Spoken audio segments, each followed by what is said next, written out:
യേശു ഞങ്ങൾക്കൊരു കഥയല്ല, യേശു ഞങ്ങൾക്കൊരു യാഥാർത്ഥ്യമാണ്.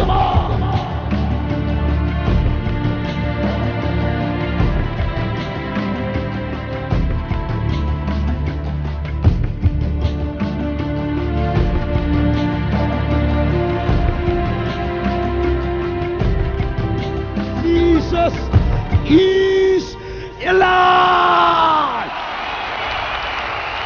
സ്വർലോകരുടെയും ഭൂലോകരുടെയും അധോലോകരുടെയും മുഴങ്കാലൊക്കെയും യേശുവിൻ നാമത്തിൽ മടങ്ങും.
Actually, from 13 years of age, I always had migraine.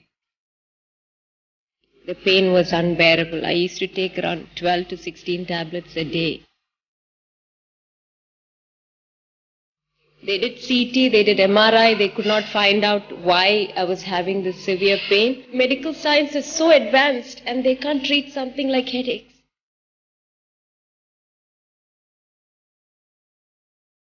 In the evening we came here. That night, God did heal me. And that night I stopped my medications. Don't stop praying. Keep knocking because God will come.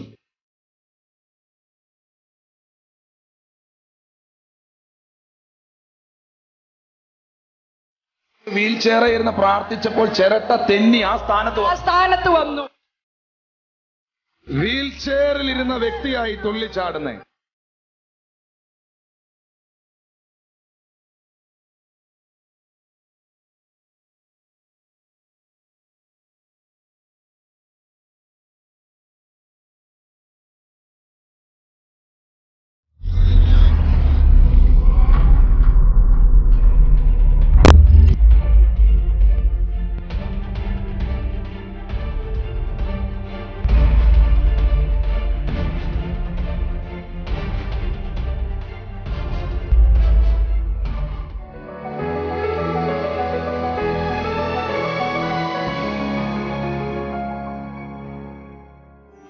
യേശു പരിശുദ്ധൻ,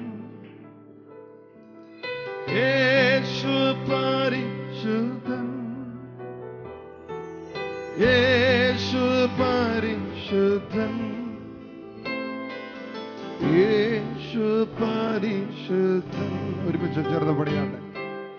യേശു പരിശുദ്ധൻ, യേശു പരിശുദ്ധൻ, യേശു പരിശുദ്ധൻ, യേശു പരിശുദ്ധൻ. ദൈവം പരിശുദ്ധൻ, ദൈവം പരിശുദ്ധൻ, ദൈവം ദൈവം പരിശുദ്ധൻ, ദൈവം ശുദ്ധൻ, ദൈവം. എല്ലാ കരങ്ങളും ഉയർത്തി. ദൈവം പരിശുദ്ധൻ, ദൈവം പരിശുദ്ധൻ, ദൈവം പരിശുദ്ധൻ, ദൈവം പരിശുദ്ധൻ. എന്ന് പാടിയാട്ടെ. ദൈവം പരിശുദ്ധൻ, ദൈവം പരിശുദ്ധൻ. ഹല്ലേലൂയ, ആമേൻ. ഹല്ലേലൂയ, ആമേൻ. ഹല്ലേലൂയ, ആമേൻ. ഓ ഹല്ലേലൂയ, ആമേൻ. ഓ ഹല്ലേലൂയ, ഹല്ലേലൂയ, ആമേൻ. ഹല്ലേലൂയ, ആമേൻ. ഹല്ലേലൂയ, ഹല്ലേലൂയ, ആമേൻ. ഹല്ലേലൂയ, ആമേൻ. ഹല്ലേലൂയ. യേശു പരിശുദ്ധൻ, യേശു പരിശുദ്ധൻ, യേശു പരിശുദ്ധൻ, യേശു പരിശുദ്ധൻ, യേശു യേശു പരിശുദ്ധൻ, യേശു പരിശുദ്ധൻ, യേശു. അസാധാരണമായ ദൈവ സാന്നിധ്യം ഇന്ന് പകൽ ചലിക്കുന്നു. യേശു സാധാരണമായ ദൈവ സാന്നിധ്യം. യേശുവേ, യേശു പരിശുദ്ധൻ. ഓ യേശു പരിശുദ്ധൻ. ഇന്ന് പകൽ എല്ലാവരും മകരം തുറന്ന് പറയണം, യേശു പരിശുദ്ധൻ എന്ന് പറയുമ്പോ ഇതിന്റെ നടുവിൽ യേശുവിന്റെ സാന്നിധ്യം ചലിച്ചു തുടങ്ങുന്നു. ഓ യേശു പരിശുദ്ധൻ, യേശു പരിശുദ്ധൻ. ഓ ഹല്ലേലൂയ, ആമേൻ. ഓ ഹല്ലേലൂയ, ആമേൻ. ഒരുമിച്ച് ചേർന്ന് ഹല്ലേലൂയ, ആമേൻ. ഹല്ലേലൂയ, ആമേൻ. ഹല്ലേലൂയ, ആമേൻ.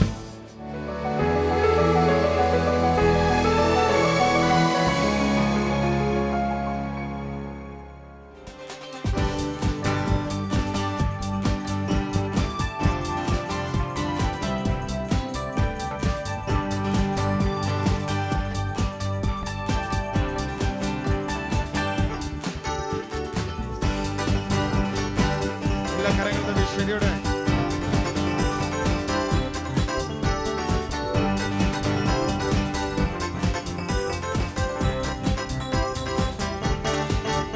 എന്റെ സങ്കേതവും ബലവും എനിക്കേറ്റമടുത്ത തുണയും, എന്റെ സങ്കേതവും എനിക്കേറ്റമടുത്ത തുണയും, എന്തോരാപത്തിലും ഏതു നേരത്തിലും എനിക്കെന്നും എൻ ദൈവമത്രേ. എന്തോരാപത്തിലും ഏതു നേരത്തിലും എനിക്കെന്നും എൻ ദൈവമത്രേ.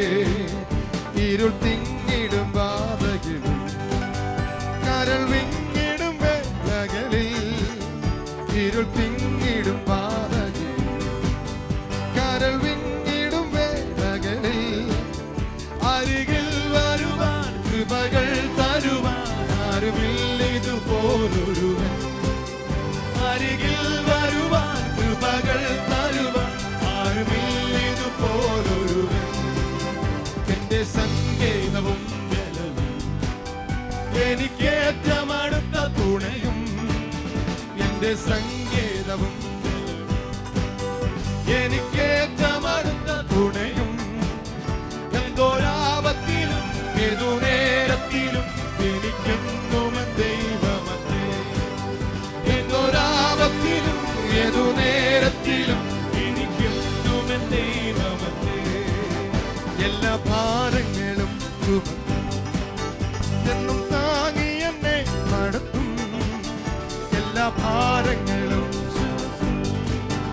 എന്നും താങ്ങി എന്നെ നടത്തും കർത്തൻ തൻ കരത്താൽ കണ്ണുനീർ തുടയ്ക്കും കാത്തു പാലിക്കും എന്നെ നിത്യം കർത്തൻ തൻ കരത്താൽ കണ്ണുനീർ തുടയ്ക്കും കാത്തു പാലിക്കും എന്നെ നിത്യം എന്റെ സങ്കേതവും ബലവും എനിക്കേറ്റം അടുത്ത തുണയും എന്റെ സങ്കേതവും ബലവും എനിക്കേറ്റം അടുത്ത തുണയും എന്തോരാപത്തിലും ഏതു നേരത്തിലും എനിക്കെന്നും എൻ ദൈവമത്രേ എന്തോരാപത്തിൽ വിശ്വാസത്തോടെ എന്നും എൻ ദൈവമത്രേ ഇത്ര നല്ലവനാം പ്രിയനേ ഇതരയിൽ രുചിച്ചറിവാ ഇത്ര നല്ലവനാം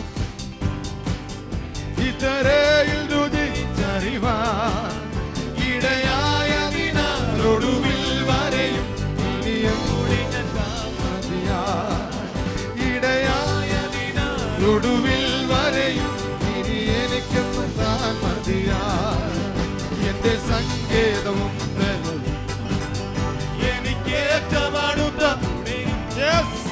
എന്റെ സങ്കേതവും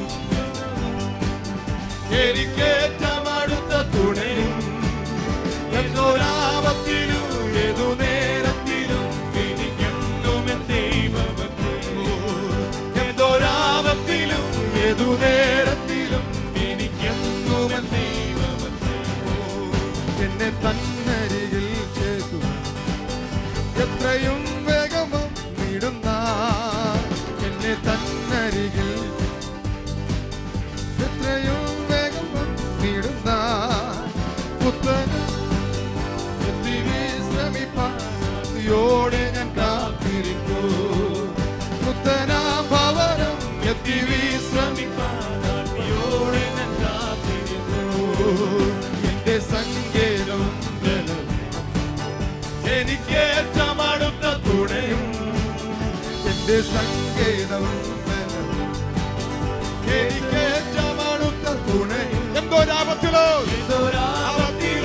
ഏതു നേരത്തിലും എനിക്കെന്നും എൻ ദൈവമത്രേ ഏതോരാപത്തിലും ഏതു നേരത്തിലും എനിക്കെന്നും എൻ ദൈവമത്രേ എന്തോരാപത്തിലോ ഏതു നേരത്തിലും യേശു മാത്രം എനിക്കെന്നും എൻ ദൈവമത്രേ എന്തോരാപത്തിലും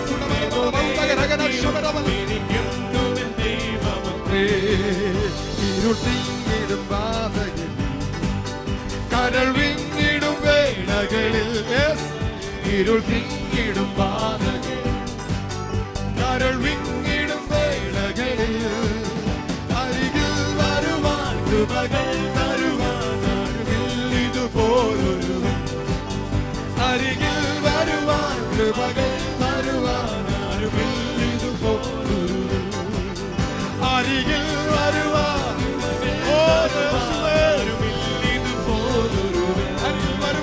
അരികിൽ വരുവാൻ കൃപകൾ തരുവാൻ അരികിൽ വരുവാൻ അരികിൽ വരുവാൻ കൃപകൾ തരുവാൻ എന്റെ സങ്കേതവും ബലവും എനിക്കേറ്റം അടുത്ത എന്റെ സങ്കേതവും എനിക്കേറ്റം അടുത്ത തുണയും എന്തോരാപത്തിലും ഏതു എനിക്കെന്നും എൻ ദൈവമത്രേ എന്തോരാപത്തിലും ഏതു നേരത്തിലും എനിക്കെന്നും എൻ ദൈവമത്രേ ഹല്ലേലൂയ എന്തോരാപത്തിലും ഏതു നേരത്തിലും എനിക്കെന്നും എൻ ദൈവമത്രേ എല്ലാ ഭാരങ്ങളും എന്നും താങ്ങി എന്നെ നടത്തും എല്ലാ ഭാരങ്ങളും ചുമക്കും എന്നും താങ്ങി എന്നെ നടത്തും കർത്തൻ കരത്താൽ കണ്ണുനീർ തുടയ്ക്കും കാത്തുപാലിക്കും എന്നെ നിത്യം കർത്തൻ കരത്താൽ കണ്ണുനീർ കാത്തുപാലിക്കും എന്നെ എന്റെ സങ്കേതവും ബലവും എനിക്കേറ്റം അടുത്ത എന്റെ സങ്കേതവും ബലവും എനിക്കേറ്റം അടുത്ത തുണയും എന്തോരാപത്തിലോ യേശു മാത്രം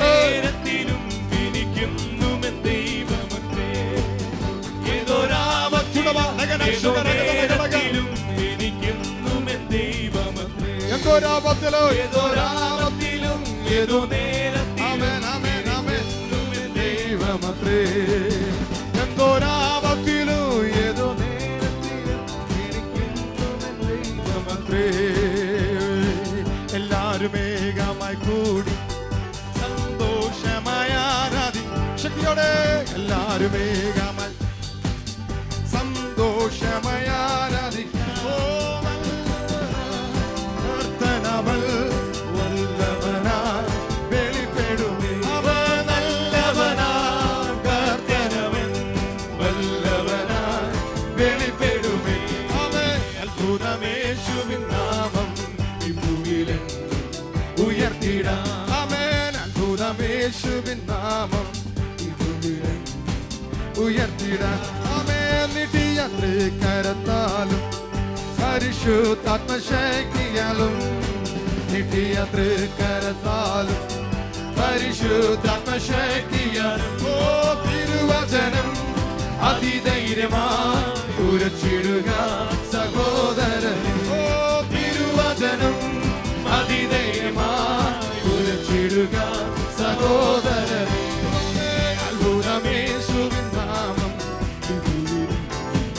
ഉയർത്തിടാം ആമേൻ അത്ഭുതമേശുവിൻ നാമം ഈ ഭൂമിയിലെ ഉയർത്തിടാം ആമേൻ മിന്നൽ പിണരുകൾ വീശും പിന്മാരിയെ ഊറ്റും അവൾ മിന്നൽ പിണരുകൾ പിന്മാരിയെ ഊറ്റും അവൾ ഉണരുകയായി ജനകോടികൾ പകരുമ്പോൾ ദുർശക്തികൾ ആമേൻ ഉണരുകയായി ജനകോടികൾ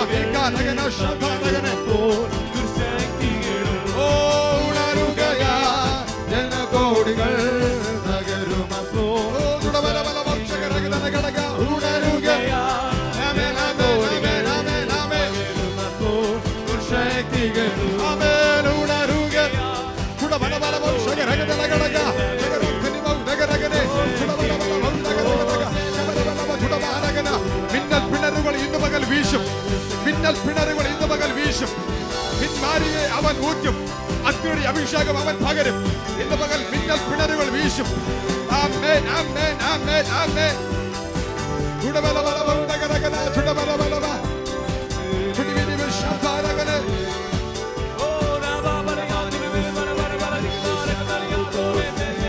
ചുടിവിനി ബലബ ശകരകതകരകതക ചുടബലബലബലബലബലബ ഇന്ന് പകൽ ഇത് കാഴ്ചക്കാരുടെ പകലല്ല എല്ലാവരും നന്നായി കരങ്ങൾ തട്ടി കർത്താവിനെ ആരാധിച്ചു തുടങ്ങട്ടെ ആമേൻ മാളികമുറിയിൽ ഒരു അഗ്നി പുറപ്പെട്ടെങ്കിൽ മാളികമുറിയിൽ അഗ്നിയുടെ അഭിഷേകം വെളിപ്പെട്ടെങ്കിൽ ഇന്ന് പകൽ അഗ്നിയുടെ അഭിഷേകം വെളിപ്പെടുമ്പോ മിന്നൽ പിണരുകൾ വീശുന്നു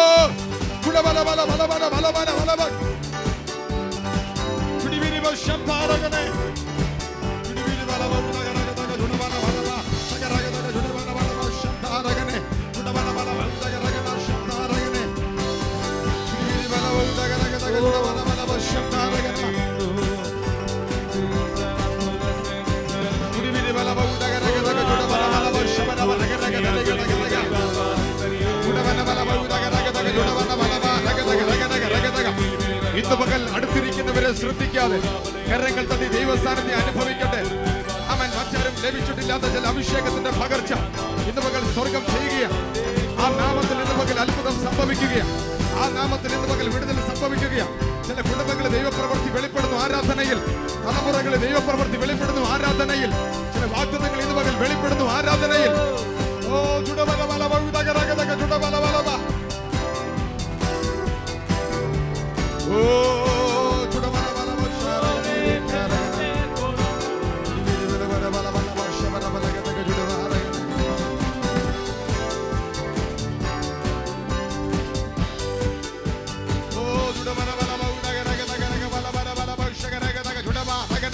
ശകരം ധന ഭൗതകരകനെ ചുടബലബല ഭൗതകരകന ശകരകതക ചുടബാഹരകന. ഇന്ന് പകലിൽ നിന്റെ നാവിൽ പുതിയ ഭാഷകളാൽ സ്വർഗ്ഗം നിറയ്ക്കാൻ പോകുക. അവൻ നിന്റെ നാവിൽ പുതിയ ഭാഷകളാൽ നിറയ്ക്കാൻ പോകുക. ഇന്ന് പകൽ അഭിഷേകത്താൽ നിറയാത്തവർ അഭിഷേകത്താൽ നിറയാൻ പോകുക. ഇന്ന് പകൽ ശരീരത്തിൽ അനുഭവിച്ചിട്ടില്ലാത്ത ദൈവശക്തി, നിനക്ക് വഹിക്കാൻ കഴിയാത്ത ദൈവ സാന്നിധ്യം,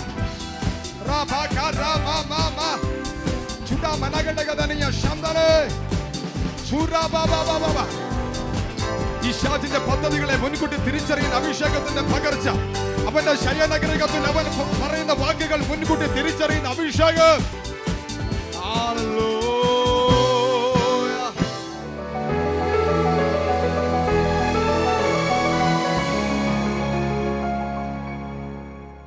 മത്തായിയുടെ സുവിശേഷം 6-ാമത്തെ അധ്യായം 33-ാമത്തെ വാക്യം. The gospel of Matthew chapter 6 versus 33. Mathai 6:33 വായിക്കാം.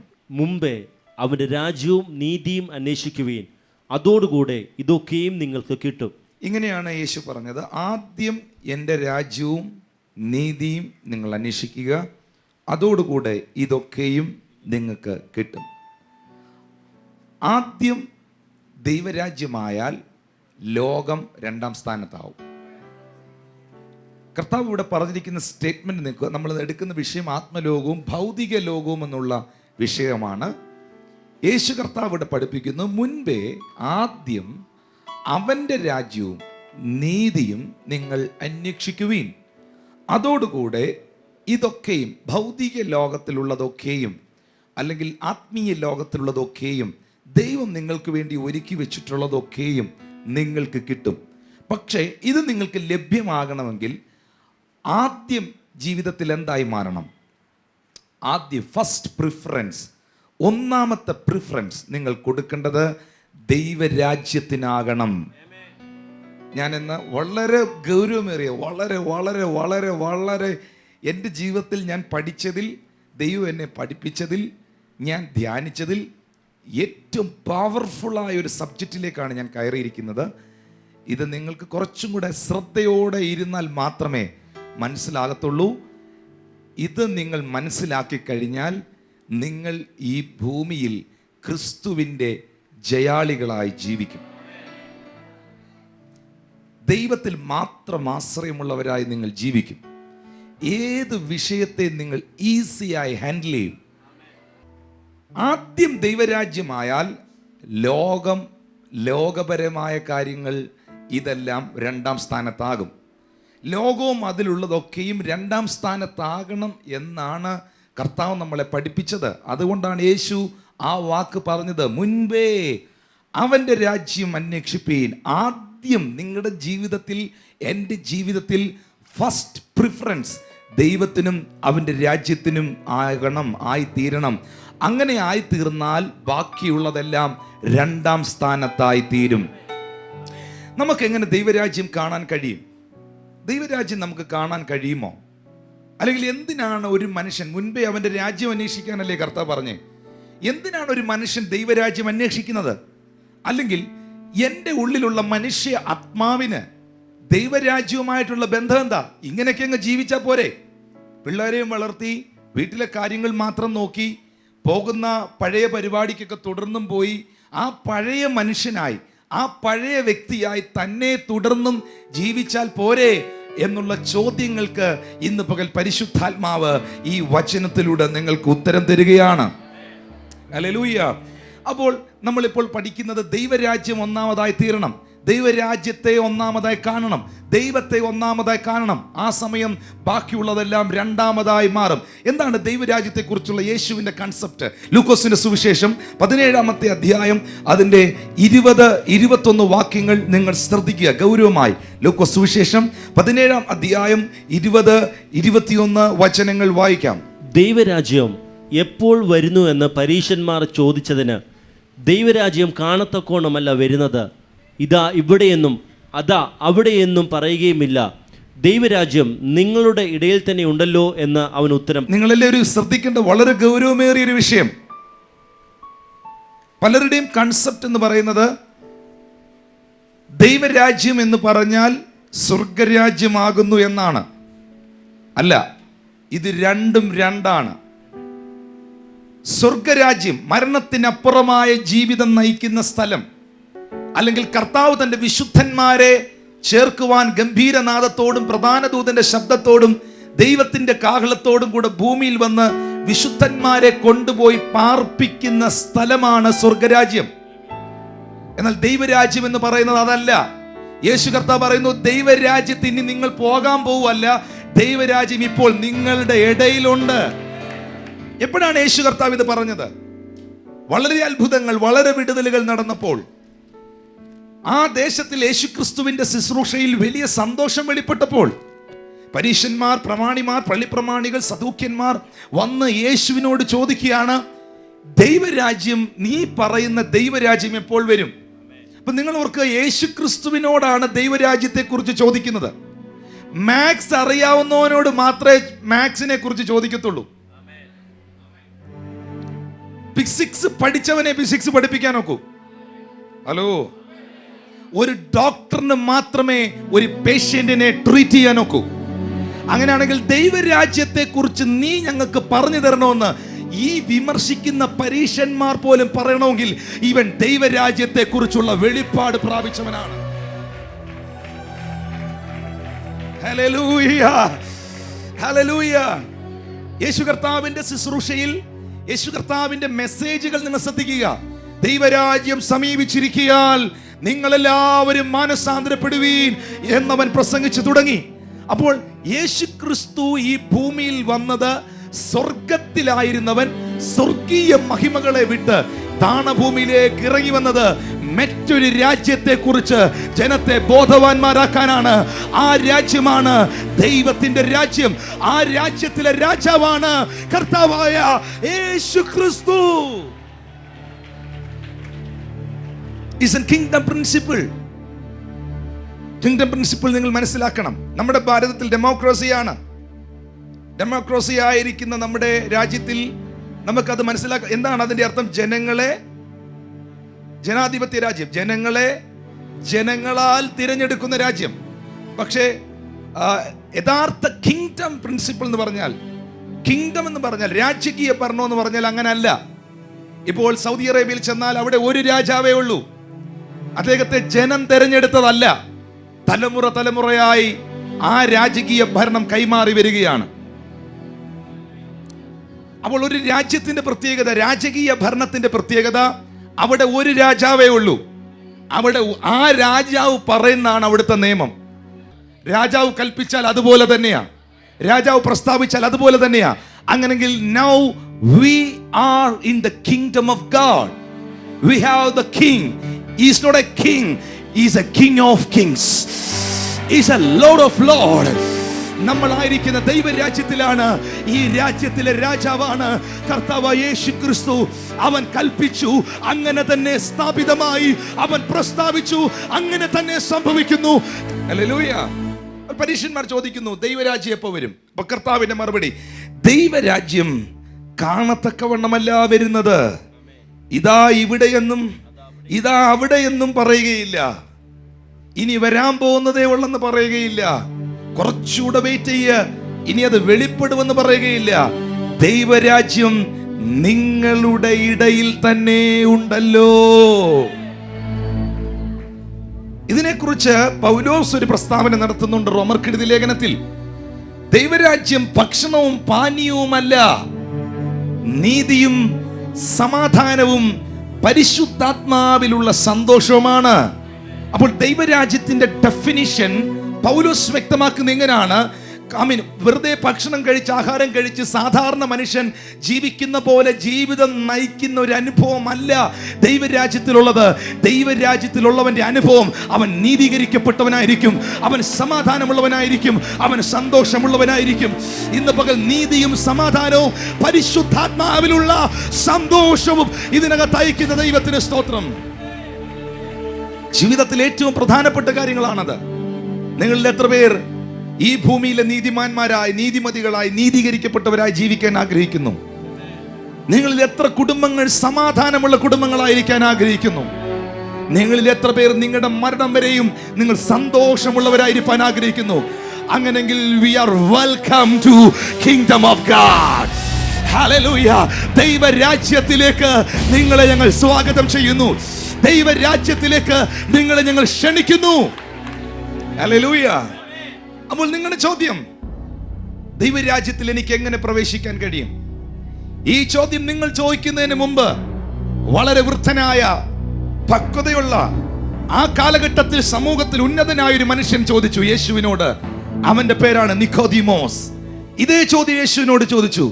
ലോർഡ്, ഞാൻ എങ്ങനെ ഇതിനകത്ത് എൻ്റർ ചെയ്യും? എനിക്കെങ്ങനെ ദൈവരാജ്യത്തിൽ പ്രവേശിക്കാൻ കഴിയും? യേശു കർത്താവ് യോഹന്നാന്റെ സുവിശേഷം 3-ാമത്തെ അധ്യായത്തിൽ അവന് മറുപടി കൊടുത്തു. അവൻ ചോദിച്ചു, അമ്മയുടെ ഉദരത്തിൽ ഒന്നും കൂടെ ജനിച്ചിട്ടാണോ ഞാൻ ദൈവരാജ്യത്തിനകത്ത് കയറാൻ പോന്നേ? കർത്താവ് പറഞ്ഞു, നീ ഒന്നുകൂടെ അമ്മയുടെ ഉദരത്തിലൊന്നും കയറണ്ട, നീ വെള്ളത്താലും ആത്മാവിനാലും ജനിച്ചാൽ മതി. ഹല്ലേലൂയ. നീ ഇനി വെള്ളത്താലും ആത്മാവിനാലും ജനിച്ചാൽ മതി. വെള്ളത്താലും ആത്മാവിനാലും ജനിച്ചിട്ട് വീണ്ടും ജനിച്ചിട്ടല്ലാതെ ആർക്കും ആർക്കും ആർക്കും ആർക്കും ദൈവരാജ്യത്തിൽ പ്രവേശിക്കാൻ കഴിയത്തില്ല. ഹല്ലേലൂയ. നിക്കോദിമോസ് ഇതാണ് പറഞ്ഞത്, ഞാൻ എങ്ങനെ വീണ്ടും ജനനം പ്രാപിക്കും? യേശുവിന്റെ മറുപടി, ആമീൻ ആമീൻ ഞാൻ നിന്നോട് പറയുന്നു, വെള്ളത്താലും ആത്മാവിനാലും ജനിച്ചിട്ടല്ലാതെ ആർക്കും ദൈവരാജ്യത്തിൽ പ്രവേശിക്കാൻ കഴിയുകയില്ല. എന്നെ കേൾക്കുന്ന സഹോദരങ്ങളെ, ആർക്കും ദൈവരാജ്യത്തിൽ പ്രവേശിക്കാൻ കഴിയുകയില്ല. എന്നാൽ വെള്ളത്താലും ആത്മാവിനാലും, ഇവിടെയാണ് ഇതിന്റെ പ്രധാന പോയിന്റ് വരുന്നത്. ആത്മലോകവും ഭൗതിക വിഷയങ്ങളും തമ്മിലുള്ള പ്രധാന വിഷയം വരുന്നത്. ദൈവരാജ്യത്തിനകത്ത് എൻട്രി ചെയ്താൽ മാത്രമേ നീതീകരിക്കപ്പെട്ടവരാകൂ.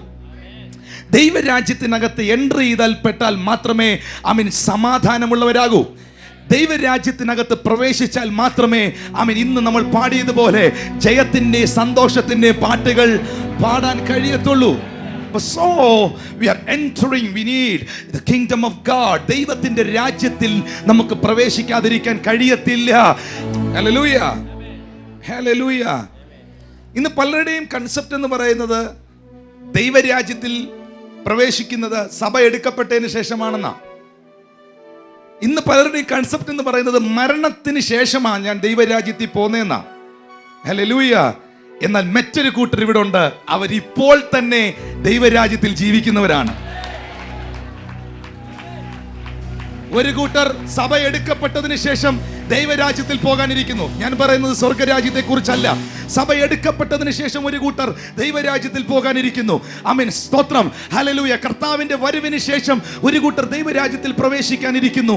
എന്നാൽ ഇപ്പോൾ തന്നെ ഇതാ ഒരു കൂട്ടർ ദൈവരാജ്യത്തിൽ എൻ്റർ ചെയ്ത് കഴിഞ്ഞു. ഹല്ലേലൂയ.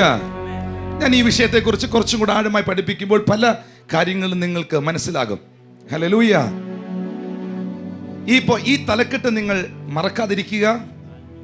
കാണാൻ കഴിയാത്ത അദൃശ്യമായ ദൈവരാജ്യത്തെ തിരിച്ചറിഞ്ഞവർ ദൃശ്യലോകത്തിൽ ജയാളികളായിരിക്കും. ഈ വാക്ക് നിങ്ങൾ ഓർക്കുക. ദൈവരാജ്യത്തെ നിങ്ങൾക്ക് കാണാൻ കഴിയത്തില്ല, പക്ഷെ ഞാൻ താമസിക്കുന്ന രാജ്യത്തെ, എൻ്റെ ഭാരതത്തെ എനിക്ക് കാണാൻ കഴിയും. എൻ്റെ ഭാരതത്തിലാണ് ഞാൻ ജീവിക്കുന്നത്. പക്ഷെ ഞാൻ ഭാരതത്തിൽ പൗരനായിരിക്കുമ്പോൾ തന്നെ ഞാൻ വീണ്ടും ജനിച്ചപ്പോൾ എവിടെയായി? ദൈവരാജ്യത്തിനകത്തായി. പക്ഷെ ദൈവരാജ്യം കാണാൻ കഴിയത്തക്കവണ്ണമല്ല വരുന്നതെന്ന് യേശു പറഞ്ഞേ. It is not visible. പക്ഷേ ഇത് വിസിബിൾ അല്ല, ഇത് എക്സ്പീരിയൻസ് ആണ്. എത്ര പേർക്ക് ഇത് പറയുന്നത് മനസ്സിലാകുന്നുണ്ട്? It is not visible. ഇത് കാണുന്ന പരിപാടി അല്ല, ഇത് അനുഭവിക്കുന്ന പരിപാടിയാ. അതാ പൗലോസ് പറഞ്ഞത്, കാഴ്ചയാലല്ല ഞങ്ങൾ ജീവിക്കുന്നേ, വിശ്വാസത്താലാ. വലിയ ഉദാഹരണമാണ് മോശ. എബ്രായർക്കെഴുതിയ ലേഖനം 11-ാം അധ്യായം 27-ാമത്തെ വാക്യത്തിൽ എഴുതിയിരിക്കുന്നു, വിശ്വാസത്താൽ. എബ്രായർ 11:27. വിശ്വാസത്താൽ മോശ അദൃശ്യ ദൈവത്തെ കണ്ടതുപോലെ ഉറച്ചു നിൽക്കുകയാൽ രാജാവിന്റെ കോപം ഭയപ്പെടാതെ മിസ്രൈം വിട്ടു പോന്നു. പാസ്റ്റർ ഒന്നുകൂടെ വായിക്കാം. വിശ്വാസത്താൽ മോശ അദൃശ്യ ദൈവത്തെ കണ്ടതുപോലെ. അദൃശ്യ ദൈവത്തെ കണ്ടോ? പിന്നെ കണ്ടതുപോലെ. അദൃശ്യ ദൈവത്തെ കണ്ടതുപോലെ അവൻ ഉറച്ചു. അദൃശ്യ ദൈവത്തെ കണ്ടതുപോലെ ഉറച്ചു നിൽക്കുകയാൽ രാജാവിന്റെ കോപം ഭയപ്പെടാതെ. മോശയ്ക്ക് ദൈവം ദൃശ്യമല്ലായിരുന്നു. മോശ ഇതുവരെ ദൈവത്തെ മുഖാമുഖമായി കണ്ടിട്ടില്ല. പക്ഷേ മോശയുടെ ലൈഫ് മുഴുവൻ മോശ ദൈവത്തെ അനുഭവിച്ചു. വിശ്വാസത്താൽ മോശ അവൻ അദൃശ്യ ദൈവത്തെ കണ്ടതുപോലെ ഉറച്ചു നിന്നു. മോശ നിന്ന് 2 വർത്താനം പറഞ്ഞാൽ ഫറവോന്റെ മുട്ടിടിക്കുകയായിരുന്നു. കാര്യം എന്താണെന്നറിയാമോ? ഫറവോനും ദൈവത്തെ കണ്ടിട്ടില്ല, മോശയും ദൈവത്തെ കണ്ടിട്ടില്ല. പക്ഷെ മോശ ദൈവത്തെ കണ്ടതുപോലെ നിപ്പ് കാണുമ്പോൾ, അവന്റെ വിശ്വാസം കാണുമ്പോൾ ഫറവോനൊരു കാര്യം മനസ്സിലായി, അവന്റെ കൂടെ ദൈവം ഉണ്ട്. നിങ്ങളുടെ കൂടെ ദൈവം ഉണ്ട്. അദൃശ്യ ദൈവത്തെ കണ്ടതുപോലെ മോശ ഉറച്ചു നിൽക്കുകയാൽ, ആ വാക്കുകൾ എല്ലാവരും ശ്രദ്ധിക്കണം, നിൽക്കുകയാൽ രാജാവിന്റെ കോപം ഭയപ്പെടാതെ മിസ്രൈം വിട്ടുപോന്നു. ഭയപ്പെടുത്തുന്നവന്റെ വാക്കുകളെ മൈൻഡ് ചെയ്യാതെ, ഫറവോന്റെ സൈന്യത്തെ മൈൻഡ് ചെയ്യാതെ, മോശയുടെ ബോൾഡ്നെസ് എവിടാന്നറിയാമോ? അവൻ കണ്ടിട്ടില്ലാത്ത ഒരു കാര്യം കണ്ടതുപോലെ വിശ്വസിച്ചു. അവൻ കണ്ടിട്ടില്ലാത്ത ഒരു കാര്യം കണ്ടതുപോലെ വിശ്വസിച്ചു. അവിടെ അവന്റെ ബോൾഡ്നെസ്. ഇന്ന് പകൽ ആ നിലയിൽ ഒരു വെളിപ്പാട് നിങ്ങളുടെ അകത്തേക്ക് വ്യാപരിക്കട്ടെ. കാണുന്നത് താൽക്കാലികം, കാണാത്തതോ നിത്യം.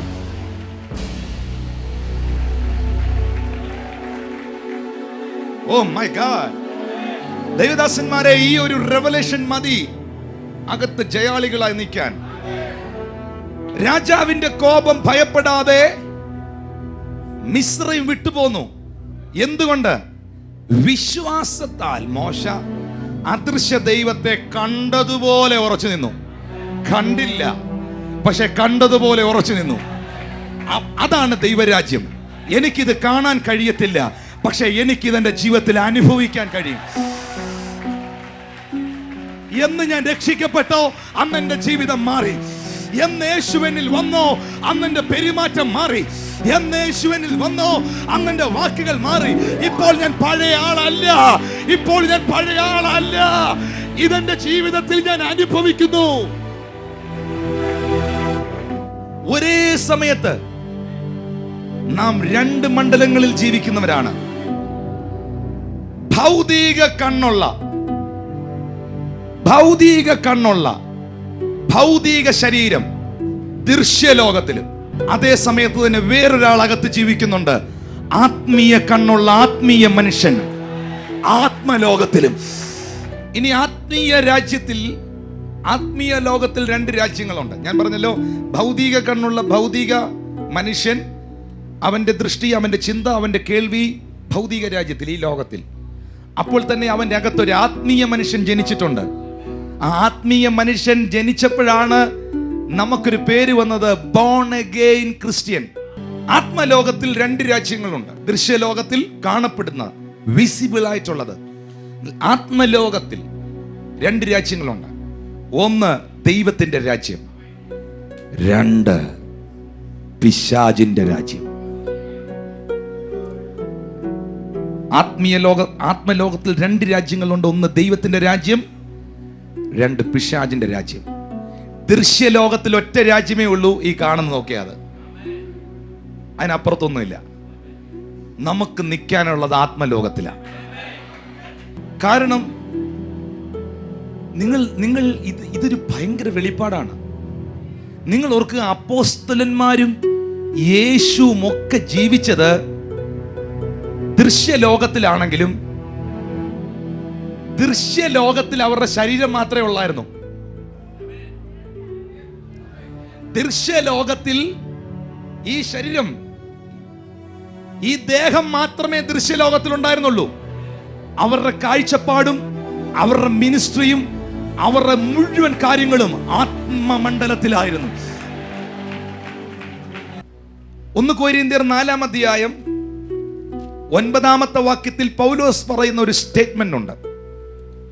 1 കൊരിന്ത്യർ chapter 4 verse 9, ഞങ്ങൾ ലോകത്തിനും ദൂതന്മാർക്കും മനുഷ്യർക്കും തന്നെ കൂത്തുകാഴ്ചയായി തീർന്നിരിക്കുകയാൽ ദൈവം അപ്പോസ്തലന്മാരായി ഞങ്ങളെ ഒടുക്കത്തവരായി മരണവിധിയിൽ. നോക്കിയേ, ലിസൺ ടു മീ. പൗലോസ് ദൃശ്യലോകത്തെ കാണുമ്പോൾ തന്നെ അവൻ അദൃശ്യ ലോകത്തിൽ ദൈവരാജ്യത്തെ കാണുവാൻ കഴിയുന്നവനായിരുന്നു, ആത്മലോകത്തെ കാണാൻ കഴിയുന്നവനായിരുന്നു. It is very very very very very important revelation. Paulose പറഞ്ഞു, ഞങ്ങൾ ലോകത്തിനും ദൂതന്മാർക്കും മനുഷ്യർക്കും തന്നെ കൂത്തുകാഴ്ചയായി തീർന്നിരിക്കുകയാൽ. നോക്കിയേ, നിങ്ങൾ പറയുന്നില്ലേ, ഓ ആ മനുഷ്യന്റെ മുമ്പിൽ വെച്ച് തന്നെ ഞാൻ നാണം കെട്ടു. അപ്പൊ ആ മനുഷ്യന്റെ മുമ്പിൽ വെച്ച് തന്നെ ഞാൻ നാണം കെട്ടെന്ന് പറഞ്ഞതിന്റെ കാര്യം എന്നാ? നിങ്ങൾ ആ മനുഷ്യനെ കണ്ടോണ്ടാ? പൗലോസ് പറയാണേ, ദൂതന്മാരുടെ മുമ്പിൽ വെച്ച് ഞങ്ങൾ നാണം കെട്ടു എന്ന് പറഞ്ഞ അർത്ഥം എന്നാ? പൗലോസിന് ദൂതന്മാരെ കാണായിരുന്നു. ഇതേ ഇവിടുത്തെ പാരമ്പര്യ മലയാളിയുടെ പരീക്ഷ കൺസെപ്റ്റ് പൊട്ടി ദൈവരാജ്യത്തിന്റെ വെളിപ്പാടിനകത്ത് കേറിയാൽ ഇവനിത് കാണാൻ പറ്റും. ഞാൻ ഈ വാക്യം ഒന്നുകൂടെ വായിക്കാം. ഞങ്ങൾ ലോകത്തിനും ദൂതന്മാർക്കും മനുഷ്യർക്കും തന്നെ കൂത്തുകാഴ്ചയായി. അപ്പൊ പൗലോസിന് രണ്ട് ലോകം കാണാൻ പറ്റുമായിരുന്നു. ഒന്ന് ദൂതന്മാരുടെ ലോകം, രണ്ട് മനുഷ്യരുടെ ലോകം. ഒന്ന് ആത്മീയ ലോകം, രണ്ട് ഭൗതിക ലോകം. ഇതുകൊണ്ടാണ് ഈ മനുഷ്യൻ 1 കൊരിന്ത്യർ 13-ാമത്തെ അധ്യായത്തിൽ എഴുതിയിരിക്കുന്നത്, ഞാൻ മനുഷ്യരുടെയും ദൂതന്മാരുടെയും ഭാഷയിൽ സംസാരിച്ചാലും ദൂതന്മാർക്ക് ഭാഷയുണ്ടെന്ന് ക്രിസ്തീയ സമൂഹത്തിന് വെളിപ്പെടുത്തിയാരാ? പറ, ദൂതന്മാർക്ക് ഭാഷയുണ്ടെന്ന് വെളിപ്പെടുത്തിയാരാ? പൗലോസാ. അപ്പോൾ ഈ മനുഷ്യൻ അത് കേൾക്കാം, അത് കാണാം. നിങ്ങൾ ആ നിലയിൽ കയറി വരണം. ഞാൻ മനുഷ്യരുടെയും ദൂതന്മാരുടെയും ഭാഷയെ സംസാരിച്ചാലും മനുഷ്യർക്ക് ലാംഗ്വേജ് ഉണ്ട്. നമുക്കറിയാവുന്നത് മനുഷ്യരുടെ ലാംഗ്വേജാ. പക്ഷെ ദൂതന്മാർക്ക് ഭാഷയുണ്ടെന്ന് നമുക്കറിയാം. പൗലോസ് പറയുന്നു, ഞങ്ങൾ മനുഷ്യരുടെ മുമ്പിലും ദൂതന്മാരുടെ മുമ്പിലും കൂത്തുകാഴ്ചയായെന്ന്.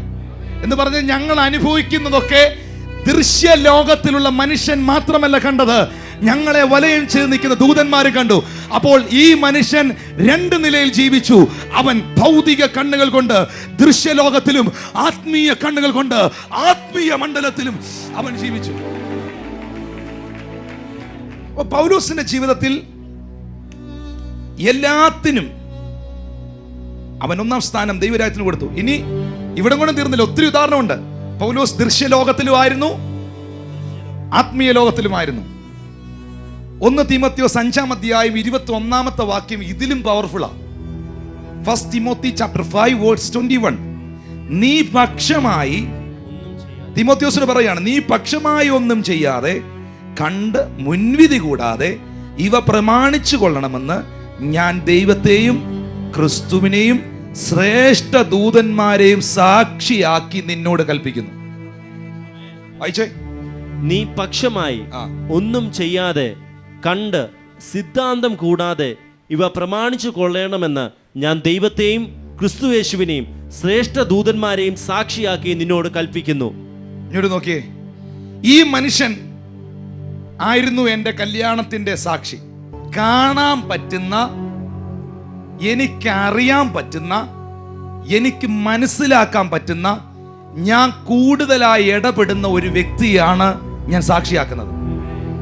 പൗലോസ് തീമോത്തിയോസിന് ലേഖനം എഴുതി ഒപ്പിടുമ്പോൾ പൗലോസ് പറയുന്നു, ഇപ്പൊ ഞാൻ നിനക്ക് ഈ ലേഖനം എഴുതുമ്പോൾ ദൂതന്മാരെ സാക്ഷിയാക്കിയാണ് ഇത് എഴുതുന്നത്. അപ്പൊ പുള്ളിക്കാരെ കാണാം. ഹല്ലേലൂയ. ഞാൻ ദൈവത്തെയും ക്രിസ്തുയേശുവിനെയും ശ്രേഷ്ഠ ദൂതന്മാരെയും സാക്ഷിയാക്കി നിന്നോട് ഇത് അറിയിക്കുന്നു. പൗലോസിന് സാക്ഷിയായി വന്നത് ചാക്കോച്ചനും തോമാച്ചനും ഗ്രേസിക്കുട്ടിയൊന്നുമല്ല. പൗലോസ് ഒരു കാര്യം ഒപ്പിടുമ്പം പൗലോസിന്റെ കൂടെ സാക്ഷിയായി നിൽക്കുന്നത് പുള്ളിയുടെ ഫ്രണ്ട്സാ. പുള്ളിയുടെ ഫ്രണ്ട്സ് അല്ല, ഏഞ്ചൽസാ. 1 കൊരിന്ത്യർ 14-ാം അധ്യായം 15-ാമത്തെ വാക്യം. പൗലോസ് എന്തിനാ 1-ാം സ്ഥാനം കൊടുത്തതെന്ന് നമുക്ക് നോക്കാം. ആദ്യം അവന്റെ രാജ്യം അന്വേഷിപ്പിൻ. ആകയാൽ എന്ത്, ഞാൻ ആത്മാവ് കൊണ്ട് പ്രാർത്ഥിക്കും, ബുദ്ധി കൊണ്ടും പ്രാർത്ഥിക്കും. ആത്മാവ് കൊണ്ട് പാടും, ബുദ്ധി കൊണ്ടും പാടും. നമ്മൾ ഈ വാക്യം പഠിച്ചിരിക്കുന്നത് അറിയാവോ? പിശാച് നമ്മളെ പഠിപ്പിച്ചു വെച്ച എങ്ങനെയാണെന്നറിയാവോ? ഞാൻ ബുദ്ധി കൊണ്ടും പ്രാർത്ഥിക്കും. പക്ഷെ അങ്ങനല്ല പൗലോസ് എഴുതിയിരിക്കുന്നത്. ഞാൻ ആത്മാവ് കൊണ്ടും പ്രാർത്ഥിക്കും, ബുദ്ധി കൊണ്ടും പ്രാർത്ഥിക്കും. പൗലോസ് പറഞ്ഞത് ഞാൻ ആത്മാവിലും പാടും, പ്രാർത്ഥിക്കും, ബുദ്ധിയിലും പ്രാർത്ഥിക്കും. അപ്പൊ ആത്മാവിലെ പ്രാർത്ഥനയ്ക്കാണ് പൗലോസ് എന്ത് കൊടുത്തേ? 1-ാം സ്ഥാനം. ബുദ്ധിയുടെ പ്രാർത്ഥനയ്ക്ക് 2-ാം സ്ഥാനം. അടുത്ത വാക്യം, ഞാൻ ആത്മാവിൽ പാടും, ബുദ്ധി കൊണ്ടും പാടും. പുള്ളിക്കാരൻ ആത്മാവിന്റെ പാട്ടിനാണ് 1-ാം സ്ഥാനം കൊടുത്തത്, ബുദ്ധിയുടെ പാട്ടിന് 2-ാം സ്ഥാനം. ആത്മാവിലെ പ്രാർത്ഥനയ്ക്ക് 1-ാം സ്ഥാനം, ബുദ്ധിയുടെ പ്രാർത്ഥന അത്യാവശ്യം വരുമ്പം 2-ാം സ്ഥാനം. ആത്മാവിൽ പാടുന്ന പാട്ടിന് 1-ാം സ്ഥാനം, ബുദ്ധിയിൽ പാടുന്ന പാട്ടിന് 2-ാം സ്ഥാനം. ആദ്യം അവന്റെ രാജ്യം അന്വേഷിപ്പീൻ. ഹല്ലേലൂയ.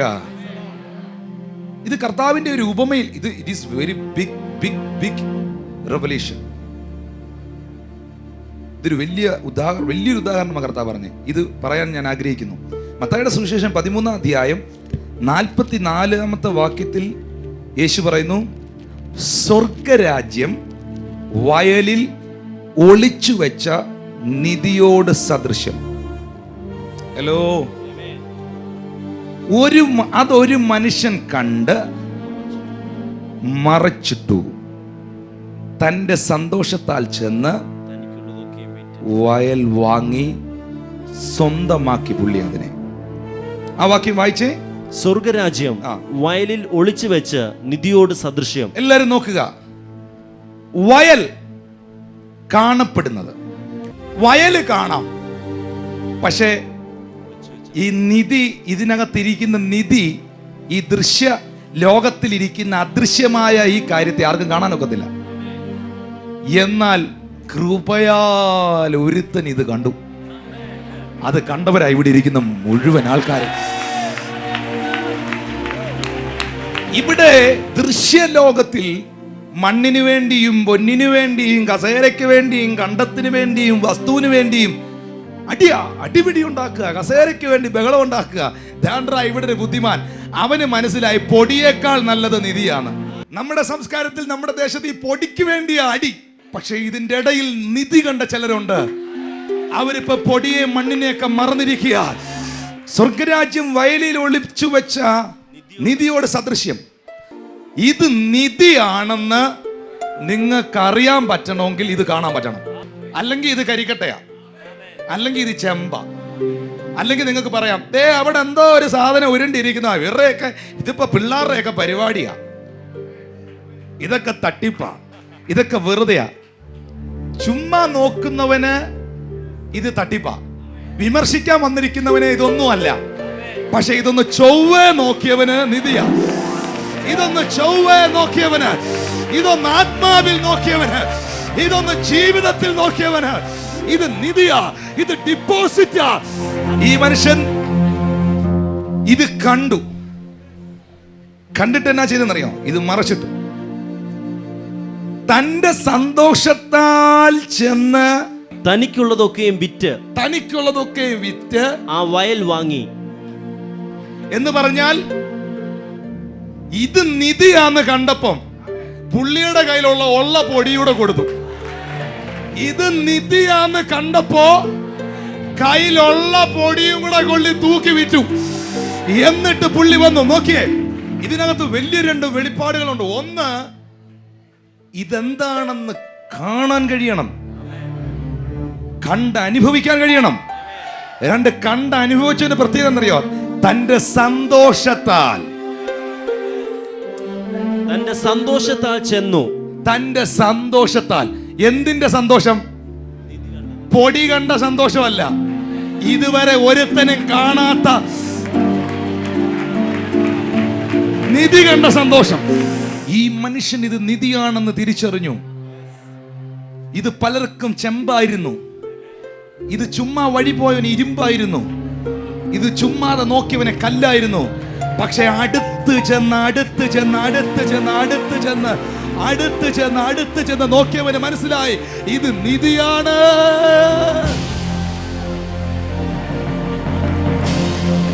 അതുകൊണ്ടാ ബൈബിൾ പറയുന്നേ, ദൈവത്തോട് അടുത്തു വരുവീൻ, എന്നാൽ അവൻ നിങ്ങളോടും അടുത്തു വരും.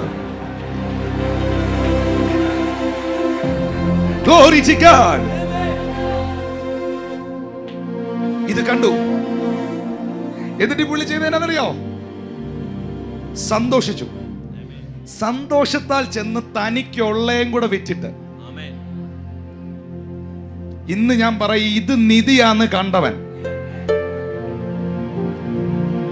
ഇത് നേടാൻ, ഇതിനകത്താകാൻ എന്തൊക്കെ കളയണോ വില നോക്കാതെ കളഞ്ഞോണം.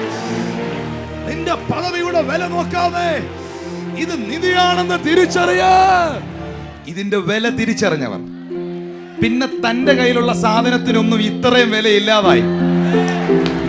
ഈ നിധിയോളം വില എന്റെ കയ്യിലുള്ള ഒന്നിനുമില്ല. ഹല്ലേലൂയ.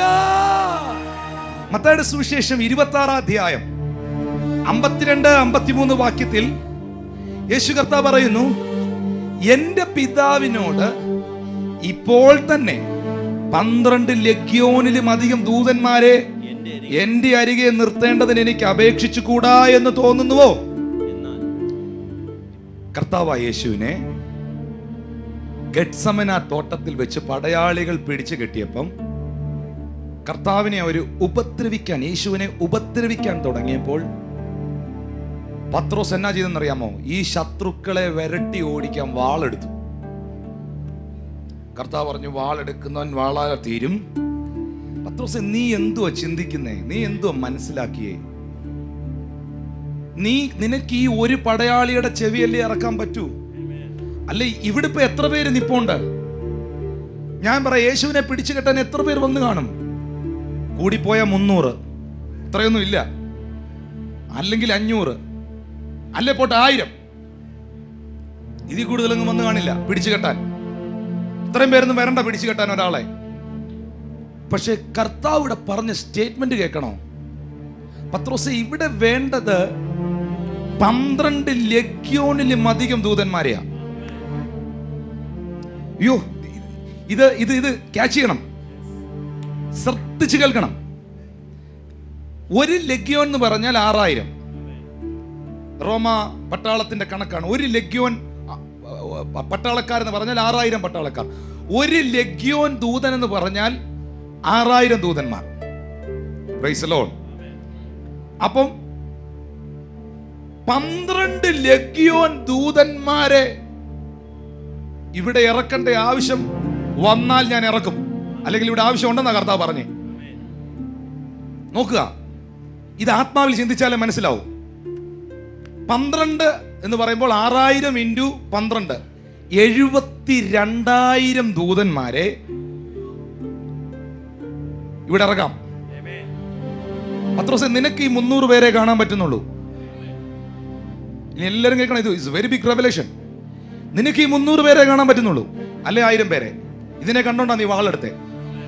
പക്ഷെ ഞാൻ പറയുന്നു, നിന്റെ ഒരു വാളും വടിയും നിങ്ങൾ 12 പേരും ഒന്നുകൊണ്ട് ഇതൊന്നും നടക്കാൻ പോകുന്നില്ല. നിങ്ങൾ ഈ കാണാത്ത ഒരു ബറ്റാലിയൻ വേറെ മണ്ഡലങ്ങളിൽ ഇപ്പൊ ഇളകി നിപ്പോണ്ട്.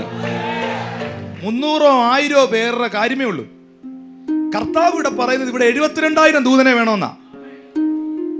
2 രാജാക്കന്മാരുടെ പുസ്തകം 19 അധ്യായം 35 വാക്യത്തിൽ എഴുതിയിട്ടുണ്ട്, യഹോവയുടെ ഒരു ദൂതൻ ഒരു രാത്രി കൊണ്ട് അശൂർ പാളയത്തിൽ 1,85,000 പേരെ കൊന്നു.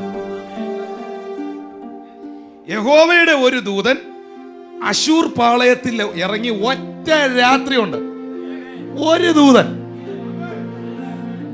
ഒറ്റ രാത്രി കൊണ്ട് 1,85,000 പേരെ ഇപ്പൊ ഒരു ദൂതൻ ഒറ്റ രാത്രി കൊണ്ട് 1,85,000 പേരെ കൊന്നെങ്കിൽ ഈ 1000 പേരെ തട്ടാൻ ഒരെണ്ണം വേണ്ടല്ലോ. പക്ഷെ കർത്താവ് പിന്നെന്താ ഇവിടെ 72,000 ദൂതന്റെ കണക്ക് പറയുന്നേ? പത്രോസേ, നിനക്ക് ദൃശ്യ ലോകത്തിൽ വാളുമായി നിൽക്കുന്നവനെ കാണാൻ പറ്റൂ. പിശാചിന്റെ സേന ഇളകി നിൽക്കുക. ഞാൻ ഈ പറഞ്ഞതിന്റെ അർത്ഥം വെളിപ്പെടുത്താം. ഇത് വെളിപ്പെടണമെങ്കിൽ യേശുക്രിസ്തു പറഞ്ഞ ഒരു ഉപമ വായിക്കണം. മത്തായിയുടെ സുവിശേഷം 21 അധ്യായം 33 മുതലുള്ള വാക്യം. മറ്റൊരു ഉപമ കേൾക്കുവേൻ. ഗൃഹസ്ഥനായ ഒരു മനുഷ്യൻ ഒരു മുന്തിരിത്തോട്ടം നട്ടുണ്ടാക്കി അതിന് വേലി കെട്ടി അതിൽ ചക്കു കുഴിച്ചിട്ട് ഗോപുരവും പണിതു. പിന്നെ കുടിയാന്മാരെ പാട്ടത്തിന് ഏൽപ്പിച്ചിട്ട് പരദേശത്ത് പോയി. ഫലകാലം സമീപിച്ചപ്പോൾ തനിക്കുള്ള അനുഭവം വാങ്ങേണ്ടതിന് അവൻ ദാസന്മാരെ കുടിയാന്മാരുടെ അടുക്കൽ അയച്ചു. കുടിയാന്മാരോ അവന്റെ ദാസന്മാരെ പിടിച്ചു, ഒരുവനെ തല്ലി, ഒരുവനെ കൊന്ന്, മറ്റൊരുവനെ കല്ലെറിഞ്ഞു. അവൻ പിന്നെയും മുമ്പിലത്തേതിലും അധികം ദാസന്മാരെ അയച്ചു. അവരോടും അവർ അങ്ങനെ തന്നെ ചെയ്തു. ഇവനാണ് അവകാശി, വരുവീൻ, നാം അവനെ കൊന്ന് അവന്റെ അവകാശം കൈവശമാക്കുക എന്ന് തമ്മിൽ പറഞ്ഞു. ഇവനാണ് അവകാശി, അതുകൊണ്ട് ഇവനെ വെച്ചോണ്ടിരിക്കരുത്. നാം അവനെ കൊന്ന് അവന്റെ അവകാശം കൈവശമാക്കണം. ഇവിടെ ഗൃഹസ്ഥനായ മനുഷ്യൻ എന്ന് പറയുന്നത് പിതാവായ ദൈവമാണ്. ആ പിതാവായ ദൈവം തൻ്റെ തോട്ടം കുറെ ദാസന്മാരെ ഏൽപ്പിച്ചു. ആ ദാസന്മാരാണ് ദൈവം അയച്ച പ്രവാചകന്മാർ. മോശ, ഏലിയാവ് തുടങ്ങിയ പ്രവാചകന്മാർ. എന്നാൽ ദാസന്മാരായ പ്രവാചകന്മാരെ ഈ കുടിയാന്മാർ വെച്ച് പുലർപ്പിച്ചില്ല. അവരെയൊക്കെ ഫൈറ്റ് ചെയ്തു, അവർക്കെല്ലാം എതിരായി നിന്നു. ഏറ്റവും ഒടുവിൽ ഈ കുടിയാന്മാരെ ഒഴിപ്പിക്കാൻ അദ്ദേഹം തന്റെ മകനെ അയച്ചു. അങ്ങനെ പ്രവാചകന്മാർക്ക്, ദാസന്മാർക്ക് സാധ്യമാക്കാൻ പറ്റാത്തതിനെ സാധ്യമാക്കാൻ ഈ ഗൃഹസ്ഥനായ പിതാവായ മനുഷ്യൻ തന്റെ പുത്രനെ ഭൂമിയിലേക്ക് അയച്ചു. പുത്രൻ വന്ന് കാര്യങ്ങൾ കൈകാര്യം ചെയ്യാൻ തുടങ്ങി. ഞാൻ ഉദാഹരണം പെട്ടെന്ന് പറഞ്ഞത്, അങ്ങനെ പുത്രൻ ഈ കാര്യങ്ങൾ കൈകാര്യം ചെയ്യുന്നെന്ന് കണ്ടപ്പോൾ കുടിയാന്മാർക്ക് ഇത് ഇഷ്ടപ്പെട്ടില്ല. ആരാണ് പഴയ നിയമ പ്രവാചകന്മാരോടും ഇന്നും തന്റെ അഭിഷിക്തന്മാരോടും ദാസന്മാരോടും പോരാടുന്ന കുടിയാന്മാർ? യഹൂദന്മാരല്ല. വിശുദ്ധ ബൈബിളിൽ എങ്ങും യഹൂദന്മാരെ കുടിയാന്മാരായി പറഞ്ഞിട്ടില്ല, വന്നു കയറി കിടക്കുന്നവരെന്ന് പറഞ്ഞിട്ടില്ല. എന്നാൽ ഈ ഭൂമിയിലെ അവകാശം ഇല്ലാതിരിക്കെ ഈ ഭൂമിയിൽ വന്ന് പതിച്ചു കിടക്കുന്ന, ഈ ഭൂമിയിൽ വന്ന് അവകാശം പറഞ്ഞു കിടക്കുന്ന ഒരു കൂട്ടം കുടിയാന്മാരുണ്ട്. അവനാണ് ലൂസിഫറും അവന്റെ ദൂതന്മാരും. എത്ര പേർക്ക് ഞാൻ പറയുന്നത് മനസ്സിലാകുന്നു? എന്നാൽ പുത്രന്റെ അടുക്കൽ ഇവരുടെ കളി നടന്നില്ല. പ്രവാചകന്മാരോട് ഈ കളി നടന്നു. പ്രവാചകന്മാരോട് അവരുടെ പരിപാടി നടന്നു. ശിംശോനെ തകർത്തു, മോശെ എത്തിച്ചില്ല, പലരെയും തകർത്തു കളഞ്ഞു. എന്നാൽ പുത്രന്റെ അരികിൽ പരിപാടി നടക്കുന്നില്ലെന്ന് കണ്ടപ്പോൾ ഈ കുടിയാന്മാർ പറയാണ്, ഇവനാണ് അവകാശി, വരുവീ, നാം അവനെ കൊന്ന് അവന്റെ അവകാശം കൈവശമാക്കുക. ഇതാണ് ഗത്സമന തോട്ടത്തിൽ നടന്നത്. ഈ സമയത്ത് യേശു പറയുന്നു, 72,000 ദൂതന്മാർ.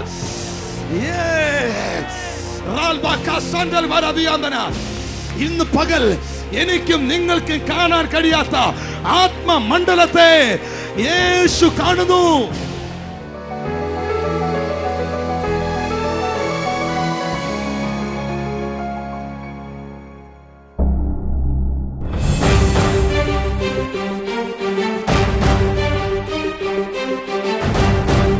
Kottarakkara Jesus is alive global worship centre ഒരുക്കുന്ന ആരാധനയും വിടുതലിൻ ശുശ്രൂഷയും എല്ലാ ഞായറാഴ്ചയും രാവിലെ 10 മണി മുതൽ ഉച്ചയ്ക്ക് 1 മണി വരെ കൊട്ടാരക്കര പുലമൺ ജംഗ്ഷനിൽ Jesus is alive global worship സെന്ററിൽ വെച്ച് നടത്തപ്പെടുന്നു. ഈ മീറ്റിംഗുകളിൽ അനേക രോഗികളെ യേശു സൗഖ്യമാക്കുന്നു. കടഭാരത്തിൽ നിന്നും അനേകർ വിടുതൽ പ്രാപിക്കുന്നു. നിങ്ങളുടെ എല്ലാ വിഷയങ്ങൾക്കും വേണ്ടി പ്രത്യേകം പ്രാർത്ഥിക്കുന്നു. യേശുക്രിസ്തുവിന്റെ ശുശ്രൂഷകൾക്കായി ദൈവവചനാടിസ്ഥാനത്തിൽ അനേകരെ പണിതെടുക്കുന്നു. വിശ്വാസത്തോടെ കടന്നു വരിക. സമാധാനവും സൗഖ്യവും വിടുതലും പ്രാപിക്കുക. കൂടുതൽ വിവരങ്ങൾക്ക് Jesus is alive global worship centre, Pulamon PO, Kottarakkara.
പറയുമ്പോൾ ചെയ്യുന്നതിനേക്കാൾ വിടുതല നിന്നെ നിർമ്മിച്ച ദൈവത്തിന്റെ ആത്മാവ് പറയുമ്പോൾ ചെയ്യുന്നത്.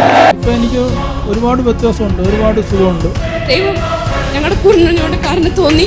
ഞങ്ങൾ വിശ്വസിക്കുന്ന കുടുംബമായിട്ട് കുഞ്ഞൊന്ന് മയങ്ങി ഉണർന്നിട്ട് വന്ന് ചെവി തപ്പിട്ട് പറഞ്ഞ അമ്മ എന്റെ ചെവി മുഴയില്ല, കുഞ്ഞിനൊരു കുഴപ്പമില്ല. 12 വർഷമായി വളരെയധികം ആൾക്കാർക്ക് മന്ത്രവാദം ചെയ്തു കൊടുത്തുകൊണ്ടിരുന്ന ഈ സഹോദരി ഒരു ദൈവവചനം കേട്ടു. അവൻ നിങ്ങൾക്കായി കരുതുന്നവനാകുകയാണ്. എന്റെ കോളേജ് വിദ്യാഭ്യാസത്തിന്റെ നടുവിൽ ഞാൻ നസ്രയിനെ കണ്ടു.